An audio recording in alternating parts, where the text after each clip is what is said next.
যে কষ্ট তোমাকে সিজদায় নিয়ে যায় সেই কষ্ট আল্লাহর পক্ষ থেকে রহমত।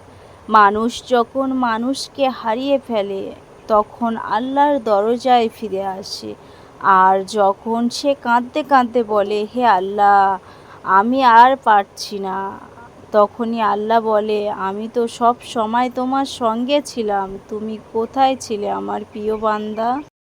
আসসালামু আলাইকুম, আমি খাদিজা জান্নাত। আমাদের ভিডিওগুলো যদি ভালো লাগে অবশ্যই লাইক করবেন আর চ্যানেলটিকে সাবস্ক্রাইব করে রাখবেন।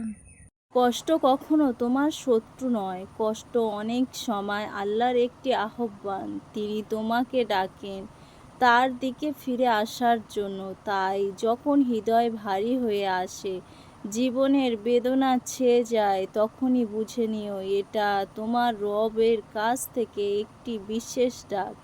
যে ডাকে বলে, ফিরে এসো, আমি তোমার অপেক্ষায় আছি। আল্লাহ দুনিয়ার কিছু জিনিস ভেঙে দেন যেন তুমি আখিরাতের দিকে তাকাও।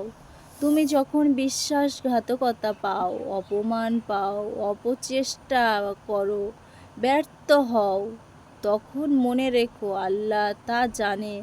হয়তো এই ব্যথাটুকুই তোমাকে নিয়ে যেতে জান্নাতের পথে চান। তাই কষ্ট সবর করো, কান্নায় সিজদায় করো, তোমার রব সব কিছু শোনেন। তুমি যদি কখনো কোনো পরীক্ষায় পড়ো আর সেই পরীক্ষায় তুমি আল্লাহকে চিনে ফেলো, তাহলে সেই কষ্টই তোমার জীবনের সেরা মুহূর্ত। অনেকের জীবনে সুখ আনন্দ, অনেকেই আল্লাহকে ভুলে যায়, আর কেউ কেউ কষ্ট পেয়েও আল্লাহকে আপন করে নেয়। সেই ব্যক্তি সফল যার কষ্ট তাকে আল্লাহর বান্দা বানিয়ে দেয়। যখন তোমার চোখের পানি কাউকে ডাকার জন্য নয় বরং আল্লাহকে ডাকার জন্য ঝরে, তখনই সেই কান্না আর ব্যথা বদলে যায় ইবাদতে। আর আল্লাহ বলেন, তোমার প্রতিটি অশ্রুর গুণে রাখি, একদিন আমি এইগুলোর বিনিময়ে তোমাকে শান্তি দেব ইনশাআল্লাহ।